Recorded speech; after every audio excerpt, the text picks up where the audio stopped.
parce que bërki démb rek fii am na politicien bu ma fi wax dara gis naa ñu bari di waaba jiiba naan waaw lim ko wax yow ku taxaw xool président de la république ba mu neex la nga ne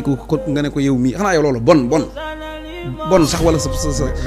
sa mbindaan sax xanaa yow koo xam ne yow nga jàkkaarloog moom sax naan ko yow xuusmaa ñàpp nga xanaa yow loolu nit du ko wax nit président de la république nga xool ko ba mu neex la ba sàppali ko ne ko yow ab xuusmaa ñàpp nga. mais li nga tontu nag oui waaw man daal kuy xas jomaay ba dama ne jugement de valeur la kuy xas waaw xuusmaa ñàpp jugement de lan la nit yow jàlloo yow nga xool ma ba mu neex la nga ne ma yow baara xuusmaa ñàpp nga. mais yow xaar naa si kon daal ko xas jomaay yow tontu yi may xaar si yow mooy tontu yu lalu si xam-xam. waaw bu maanaam man na question yi may xaar mooy question bu lalu ci xam man xam damaa man cuu man caa boo waxee ci xam-xam dinaa ñëw ci xam-xam waaye boo ñëwee di jéem a jaay ay affaire yabaateeg réewande ba daqoo ma ko waaw moom dama la koy wax ku xas jomaay danaa la xas ku xas Sonko danaa la xas. mais yow xas sa cër. an kay.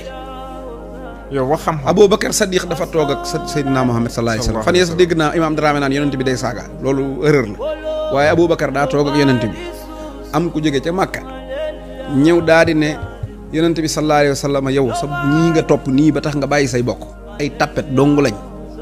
ñëwal ñu ñibbi nga dem Makka ñii nga topp nii bis bu coow li tàkkee dañ lay seetaan di ñëpp ay buqen lañ Aboubacar da koo saaga ndey te yonent bi waxu ko dara dafa saaga ndey waa ji tippet lam ko wax kenn du ko wax ci public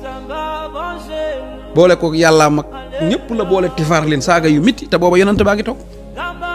nit ki bu la bëggee jàll xam nga maanaam jomaay dafa ñëw li waa ji naan lekkal espace bi tàpp rek tuxu mooy entraîneur boobu jomaay daa ñëw fatt fépp politiquement amoo loo ko mën a waxal discours ak jaar-jaar ak ni muy doxalee vraiment 6 mois yi ki ko gën a bañ maanaam amul lu mu ko mën a waxal léegi nag yow waa ji fatt na fépp amoo loo wax rek nga tëb naan ko léegi xusmaa ñàpp nga ah alors bu ko waxee jomaay bu ko fayoo jomaay du fayu parce que wërta fayu waaye nun ñii toog ñooy xool la gën a naqari ñun itam nga wax la ko te ku ko waxate jomaay ñu waxaat la lu ko gën a ñaaw. mais yow jomaay dafa am ay DG am premier ministre. am ay ministres yu bokk ci gouvernement bi. am ay DG. Pastef am ay si maanaam pàcc boo ko jëlee rek. am si ay kilifaam. mu wàcc. mu fasanti ko ba wàcc suuf. loolu yëpp Pastef am ko. mais yow Cheikh Bara yow kese yaa jàpp ne yow yaa war a jënd tontu te amoo benn nombal tànk Pastef faf sa boppam Pastef amoo benn responsable. loolooy spécialité Pastef nag Pastef da ngay gis fii ku naan ñu ngi may saaga liñ ma wax na xari na ma te benn kuñ mën a identifier ci Pastef tontoogu la gaa yi nga xam ne doo xam lu leen ci man fii ne Pastef kenn xamul lu ma ci. añu ma ci réeru ma ci ndekkiwu ma ci falu sama yoon nekku ci parce que yoroo carte. waaw kay loolooy Pastef nag bu doon parti léegi yow ñii jomaay bu doon parti bi DC ma ne bu doon parti bi DC yeeg ministre waaye dama ne DC yeeg ministre nañ dem liggéey yi fii ku leen tudd ñi ngi fi ku leen woo ci xam-xam da nga gis ñu la gën a ëpp xam-xam te bokkuñ ci Pastef ñëw tontu la ku leen saaga da nga gis ñu la gën a jobbal ñëw fi tontu la te tamit te waa parti bi moom ba tey kenn du yëngoo loolooy Pastef di da nga yaakaar ne Pastef parti yi ci des a yem non yow déjà yow ki nga tontu léegi nii Ngagne Demba Touré génn na ne ko kaay ñu débattre. bokkuma est-ce que yow fa nga si waroon génnee bàyyi ko Ngagne Demba. déedéet Ngagne Demba day def façon may def samay façon waaw man daal maa ngi ci yëf yi te man du ma nangu moom yenn yi kenn du ko wax ku wax ci xam-xam nag waxal ba addunay tukki du ma la wax dara loola naqari waaye nag boo rombee xam-xam ñëw ne président de la république bi xuusmaa ñàpp nga ma ne la yow it Miss Jongo mu nga jóge ndax sa taat yu daal yi waaw parce que yaa wax président xuusmaa ñàpp ma wax la loolu soo ko waxut it du ma la ko wax. mais loolu day wàccee débat lu wàccee débat xuusmaa ñàpp da wàccee débat. waaw xuusmaa ñàpp du wàccee débat. loolu lay wàccee débat. jàlloo xuusmaa ma ne ndax. yooyu dafa suufee Cheikh Bara. jàlloo waa léegi yu suufee yi ñu suufee ñi lañ ko fi dencal yow xam nga ne démb président de la république noom tudde premier ministre toog wax li muy wax ba pare nga woo askan wi ñu ñëw leen ñu ñëw nga naan neno baxal 150 lay jar léegi. dafa yokku pour wax nañ njëg yi dafa yokku léegi. yow Diallo xam nga bëggaan bu doon ab jeeg buy sëy da nga daan jeeg bu jógewut la. non mais Cheikh Bara. non xaaral rek xam nga yow Diallo dañ lay wax ne sa jëkkër bu wàccee xam nga buñ lañ lay jàngal ne sa jëkkër bu wàccee. léegi loo joxe pour ñu ndugal la. Diallo sa jëkkër non seulement doomu bi jàlloo mais ndugg bi sax du waaye li ko seeral wax nañ la ko démb dëkk boo xam ne 1000 milliards lañ mais toll loolu ni c'est pertinent 200 nangam milliards yi sax fàtte naa ko wax yi nga xam ne maanaam ci armée bi lañ koy dugal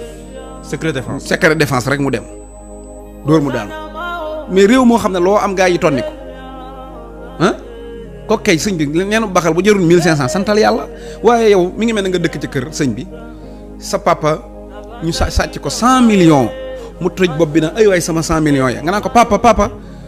dama bëgg neenu baxal ma da lay dóor yow ñiy wax réew mi ay détournement 100 milliards ay 600 milliards amoo looy wax lu naa neenu baxal yokk na fi neenu baxal kay day yokk ndax la ko waroon a jënd sàcc nañ ko xam nga man démb Bougane démb la man nag yaakaar naa sax te naa pare ci ay affaire am quoi parce que dana mujj yaakaar ne moom dafa am lu mu tekki ci politique wala dara te sûrement que sax du loolu dafay nekk ci actualité bi mais man dama daan bi mu wootee démb dama ne woon xam nga Bougane mës naa wax fii ne Mansour Faye dafa sàcc dafa jël 145 milliards la woon defe naa yu Sénégal yoo xam ne dafa dem ci maanaam compte privé loolu la fi Bougane waxoon insisté ci woote ci conférence de presse pourtant effectivement moom loolu mu doon wax Sonko da ko dëggal moom bi mu génnee lan moo tax cité waatul yooyu mu daan gis ne ah gis ngeen ko ba ma koy wax Sonko waxu ko woon kenn wax ko woon ñii dañoo yàgg a sàcc ci réew wala sax buy politique mu ne Sonko waxu fi lu bees li mu wax nii waxoon naa ko fi waaye ñëw maanaam cité waatoo yow mel na Sénégal mësta am scandale nga naan yow kii lu tax ngay wax scandale yi quoi yow loolu moo la naqari te yaa ngi wax affaire débat woyof am na loo xam tamit bëggoon naa ko wax quoi mooy gis nga Bougane dafa war a bàyyi politique leader politique dafa am lu moom xam nga dégg naa ko barki dee maa ngi ko dégg mu naan Macky Sall dëxa googu mais loolu c'est pas normal sëñ bi yow politiciens yëpp mel na Bougane nga ciy dégg muy wax Macky Sall soxna Batoor di ko wax Ibou Ndafa di ko wax dëxa mu soo dégg Sonko wooyee Macky Sall Ibou Ndafa wala mu wooyee ko wala mu wooyee ko soxna Batoor dafa am lu nga xam ne nit ku incarné wul yenn yi sañ na koo wax quoi xam nga waaye boo xasee ba dugg ci dimension leader politique jàkkaarloog ab politicien wala ancien président de la république naan ko dëxa c'est pas normal man waxante dëgg dëxa mooy lan